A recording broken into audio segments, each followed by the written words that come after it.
या देवी सर्वभूतेषु शक्तिरूपेण संस्थिता नमस्तस्यै नमस्तस्यै नमस्तस्यै नमो नमः।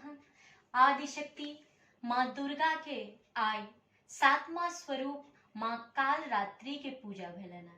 आ माँ कालरात्रि अपन भक्त के निर्भय और निडर बना कर राखे छथिन।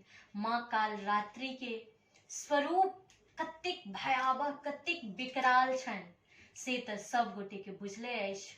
माँ कालरात्रि के बेर बेर चरण बंदन आई 7म दिन मैया के पहिल दर्शन पहिल पट खुललन है।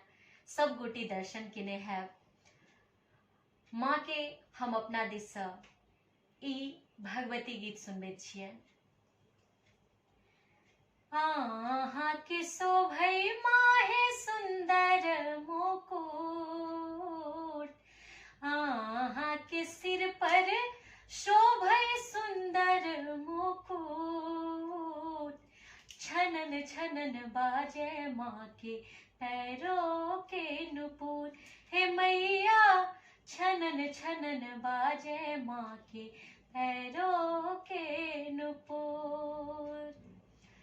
लाले लाले अचेरिया खन खन कंगना, चम चम चमकै माँ आहाँ के रे गहना, चम चम चमकै माता आहाँ के रे गहना।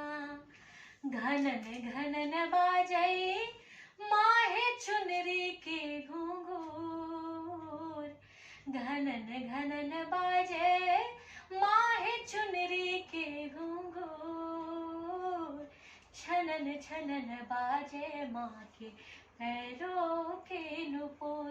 हे मैया छनन छनन बाजे माँ के पैरों